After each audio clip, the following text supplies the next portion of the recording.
Nasci no município de Afogados da Ingazeira, em 1941. Eu sou a Nina da Hora, sou cientista da computação e construção e sou hacker antirracista. Eu me formei em escolas públicas, no primário, no ginásio e depois na Universidade Federal da Bahia. Sou negra, periférica do Rio de Janeiro. As mulheres, até a geração, da minha mãe, eram todas empregadas domésticas. Eu vim para Recife porque na minha cidade ainda não existia curso secundário. É isso, é coisa de quem gosta muito de estudar. Nós lemos, meus irmãos mais novos, todos os livros, até que um dia acabou. Não tinha mais livro para a gente ler naquela biblioteca.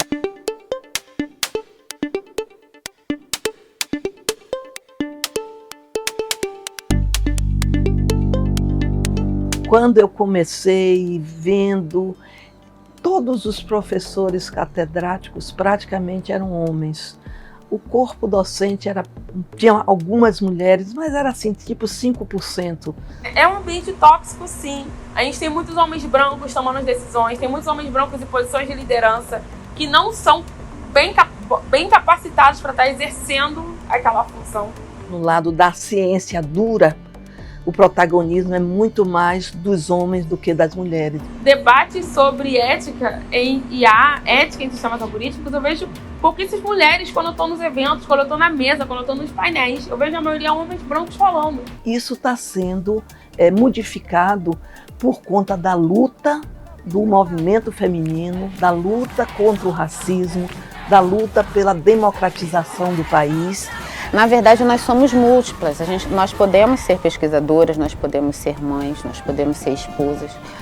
Na verdade, nós podemos ser quem a gente quiser.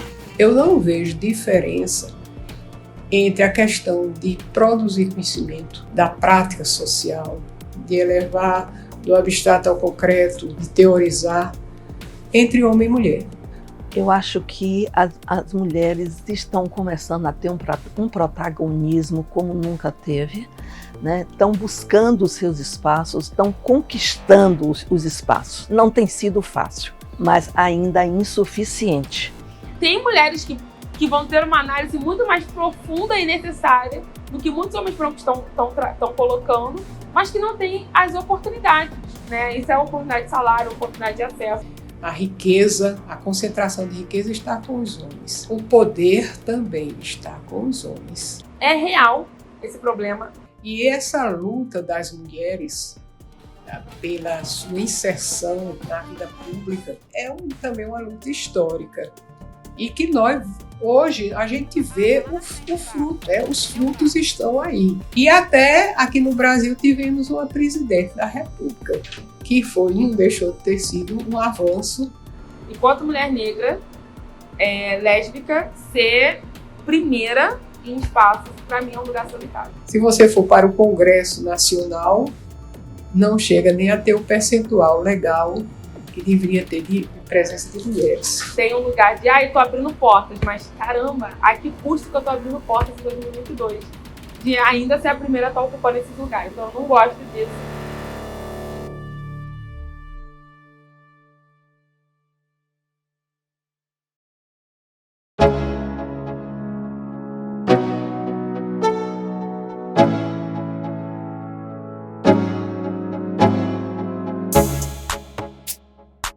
Fiz a graduação na Universidade Federal Rural do Rio, fiz biologia.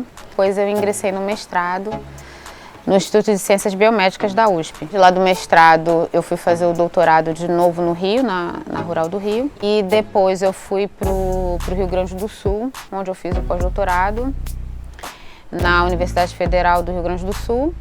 Eu nasci no interior da Bahia, num município chamado Maracás, mas eu nasci no interior de Maracás, em um distrito, em 1950, ou seja, há muitos anos. Sou criada em Duque de Caxias, Baixada Fluminense do Rio de Janeiro. Tenho 26 anos, tenho 7 cachorros Fui criada por uma família só de professoras, então são a maioria mulheres. Sou professora daqui, titular do Instituto de Saúde Coletiva da Universidade Federal da Bahia. Já estou aposentada, mas continuo atuando no programa de pós-graduação como professora do corpo permanente do nosso programa. Até que eu fiz o concurso para a Universidade Federal do Pará, onde eu estou há 10 anos. A minha mãe gostava muito de ler, meu pai também. Minha avó era professora, quer dizer, nós já tínhamos assim, uma cultura voltada para tudo, né? Eu sempre fui muito provocada em casa a levantar questionamentos, a fazer boas perguntas e nem sempre a ter boas respostas. O desejo estava ligado à pesquisa. O que a gente queria era onde tivesse condição de pesquisa, e no Brasil, condição de pesquisa é dentro das universidades. Então, eu me submeti a concurso público e me tornei professora. E aqui fiquei. Fiz várias especializações, muitas. Fiz o mestrado em Sociologia, porque nessa época não existia praticamente mestrados nem doutorados. E posteriormente eu fiz o doutorado em Serviço Social. O meu mestrado foi sobre a saúde do trabalhador. Eu acredito que a gente tem que ter um plano, né? Então, o que era o meu plano profissional? Meu plano profissional era ingressar numa universidade federal. Eu estava muito disposta a ir para qualquer lugar, né? Porque o meu objetivo era esse. A primeira vez que eu brinquei com Lego de verdade foi com 20, 21 anos. Eu não tive infância e adolescência com brinquedos prontos de robótica de engenharia. Desde cedo eu participei do movimento contra a ditadura militar. Que idade você tinha? Eu tinha 14 anos. Eu tinha 14 anos. E eu sempre direcionei a minha curiosidade e minha vontade para a ciência. E uma vez nós estávamos em uma passeata e veio o caminhão do Exército atrás de nós e nós saímos correndo e entramos no Hospital das Clínicas. Nós estávamos aqui no Campo Grande, entramos no Hospital das Clínicas. E não foi a nossa surpresa estupefacta. Os militares atiraram contra os estudantes. Quando a minha filha mais velha era pequenininha, eu dava aula à noite. Aí eu chegava em casa, botava para dormir, invariavelmente eu dormia, porque eu já estava exausta uma hora daquela. Aí eu ia levantar 2 horas da manhã para preparar minha aula que eu ia dar no dia seguinte. Porque eu fui assistente social na Previdência Social durante 30 anos. Simultaneamente, eu era professora aqui da Universidade Federal, né, que eu tinha feito concurso.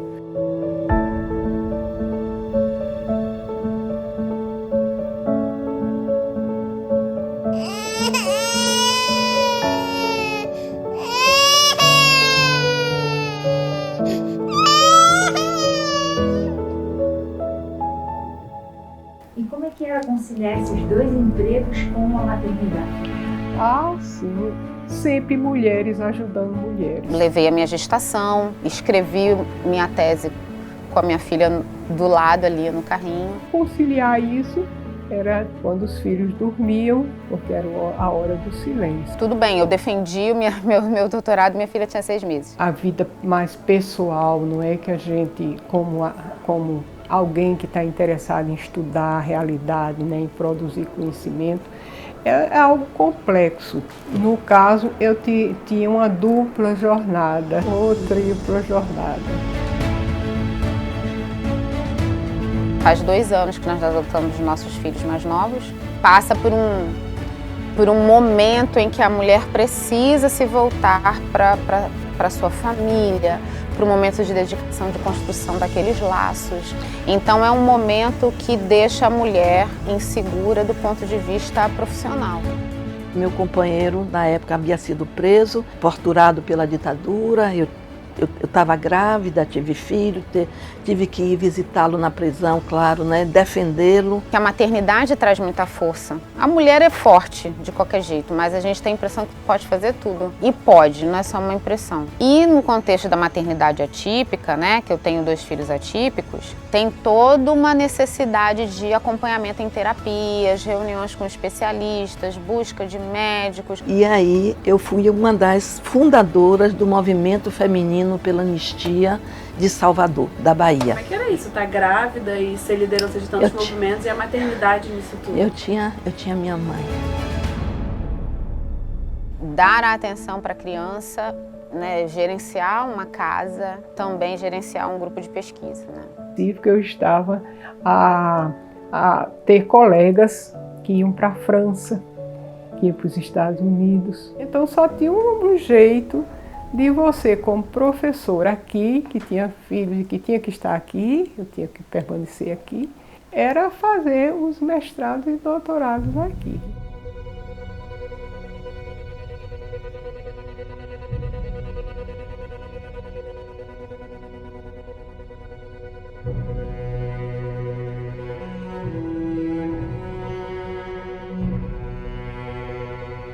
Mas essa coisa do campo, ela sempre esteve presente em toda a minha trajetória. E hoje eu estou situada nessa área de ética em sistemas algorítmicos que levanta os questionamentos. Desde a iniciação científica, sempre teve um momento campo, um momento laboratório. Essa é Samara, minha orientada de doutorado. Esse é Matheus, também meu orientado de doutorado. Depois de levantar os questionamentos, a gente levanta o debate.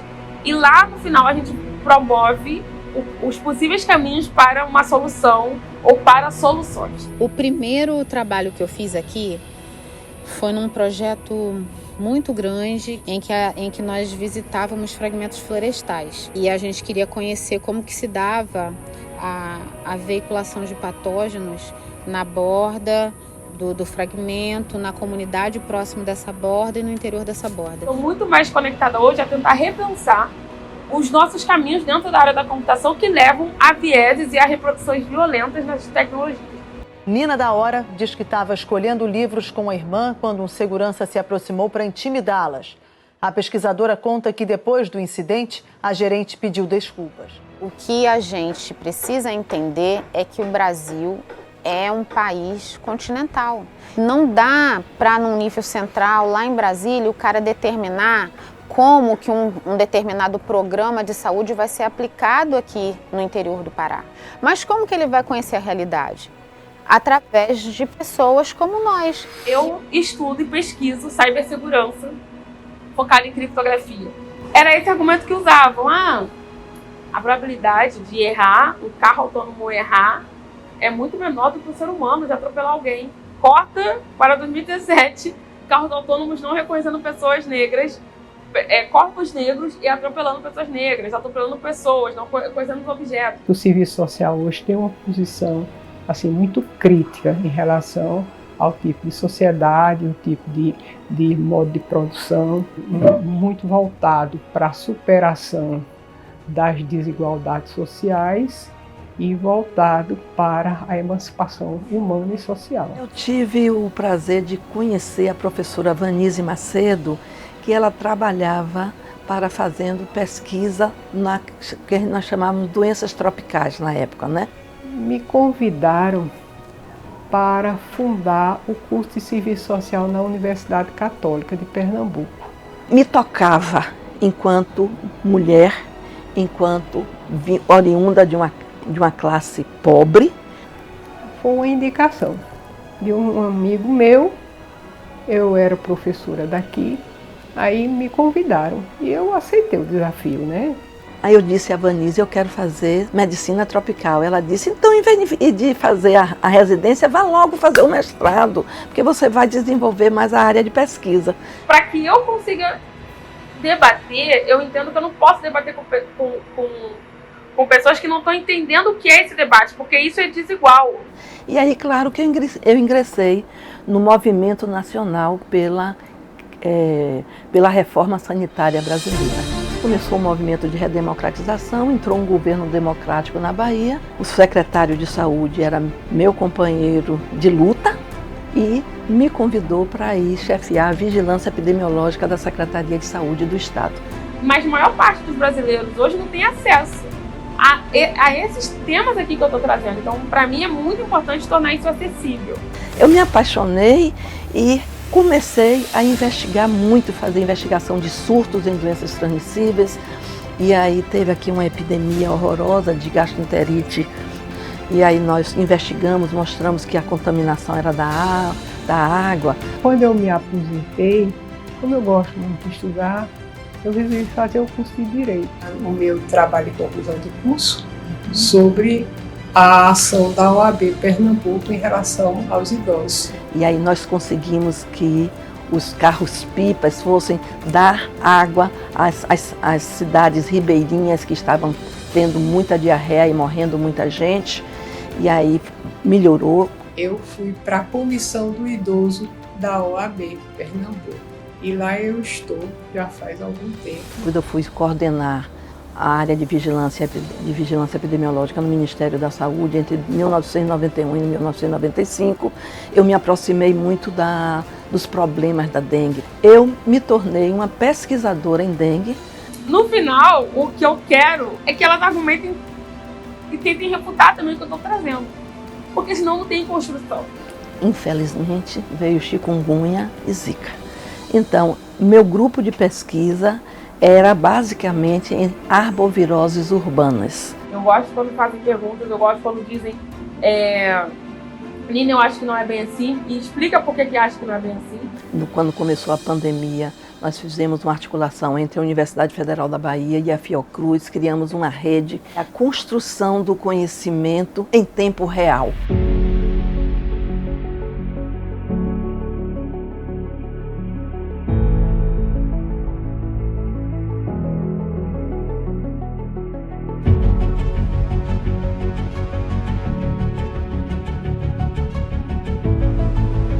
A gente tem sempre uma preocupação muito grande de quem é que está fazendo a exploração desse conhecimento. A apologia às armas, né? O negacionismo científico. E mais, como que isso está sendo revertido para a comunidade local. Essas coisas que estão atingindo a nossa sociedade profundamente. E nós vivemos, inclusive presentemente, numa sociedade de negacionismo em relação à ciência. Todo um sistema que não vem valorizando. Porque se eu for pensar enquanto pessoa negra, nós somos maioria no Brasil, nós somos minoria nesses espaços, nos espaços tecnológicos, por diversas outras questões, e não porque a gente não quer. Na prática, além das parcerias, para ver a coisa acontecer, nós colocamos dinheiro do bolso. O racismo no Brasil, ele mexe muito com nossa saúde mental e emocional. Então, às vezes, não é que a gente não queira, é que a gente não se sente capaz de estar naquele espaço. Qual é o carro que foi utilizado para fazer muitas das pesquisas que eu relatei para vocês? O meu. Querem que a gente aceite que a gente seja minoria. É a questão do preto único. O preto único numa área, o preto único na televisão. Num contexto em que as bolsas, não se tem aumento do valor das bolsas de iniciação científica, de mestrado, doutorado, há muitos anos. Na tecnologia, eu acho que falta um incentivo não só para a inserção de mulheres negras, mas mulheres negras trans, mulheres trans. Não é só incentivo à inserção da área, mas é um incentivo a continuar na área. E a gente não pode se conformar. Tem pessoas que elas entram na área e elas não conseguem viver aquele ambiente de tão tóxico que é. Fã de viver acontecer, a gente até de repente passa por cima de situações que poderiam deixar mais claro, do ponto de vista institucional, de que precisamos de mais recursos.